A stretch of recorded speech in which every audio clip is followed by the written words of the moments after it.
هاي انا مروه. المين كارير بتاعي البانكينج سيكتور، لكن التالنت بتاعتي ان انا بحب اعمل فيديو كرييشن وفي او. عشان كده انا قررت ان انا ابدا استخدم التالنت بتاعتي في ان انا اعمل شورت فيديوز بتتكلم عن توبكس بتهم الناس اللي شغالين معايا في نفس الكارير. انا قريت الجمله دي تعتبر من اهم الجمل اللي بتلخص ليه في ناس كتير شاطره وبتحب شغلها جدا، لكنها بتضطر انها تدور على مكان تاني وتسيب شغلها وتروح حته تانيه. الجملة دي بتقول: A person who feels appreciated will always do more than what's expected.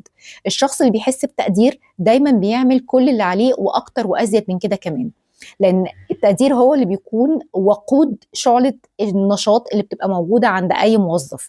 للأسف في موظفين كتير مش بيحسوا بالتقدير ده، للأسف بيحسوا إن كل مجهودهم ده مش متقدر أصلا ولا مقابل بأي شيء من التقدير، فبيضطر إن هو يبدأ يتحرك من مكانه ويسيبه. وللاسف في مديرين كتير جدا ما بيكونوش اصلا واخدين بالهم من الموضوع ده، وما بيحسش بيه الا لما بيلاقي الموظف بيقرر ان هو يمشي. فارجوك لو انت عندك الموظف ده، ارجوك هو مش محتاج منك اكتر من تقدير.